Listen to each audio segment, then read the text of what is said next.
ప్రభువైన యేసుక్రీస్తు నామములో అందరికీ వందనాలు. ఈరోజు దేవుని వాక్యం యెషయా గ్రంథం 49వ అధ్యాయం 3వ వచనం. ఇశ్రాయేలు, నీవు నా సేవకుడు, నీలో నన్ను మహింపరచుకుందునని ఆయన నాతో చెప్పాను.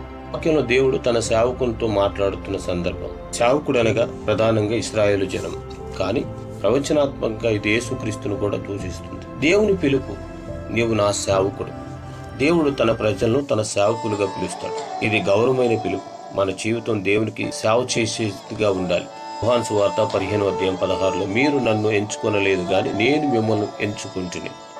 దేవుడు తన ప్రజలను తన పేరుతో పిలుస్తాడు, అంటే వారు ఆయనకు చెందిన వారు. మనము కూడా దేవుని పిల్లలమని గమనించుకొని ఎన్నికైన వంశముగా మనం ఉండాలి.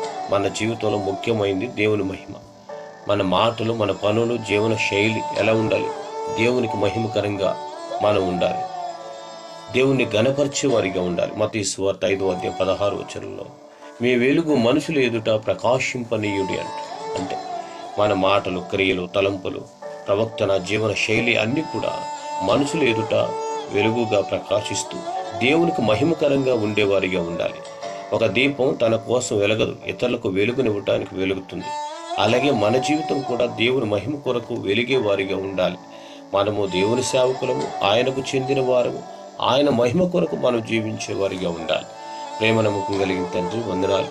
మా ఆత్మీయమైన జీవితంలో మేము మీ సేవకులుగాను, మీకు చెందిన ప్రజలుగాను నిత్యం మీకు మహిమ తెచ్చే వారిగా ఉండటానికి మీరు సహాయం చేసి మహిమ తెచ్చుకోమని ప్రభును రక్షకుడైన యేసుక్రీస్తు నామములో అడిగి వేడుకొని ప్రార్థిస్తున్నాం తండ్రి. ఆమేన్.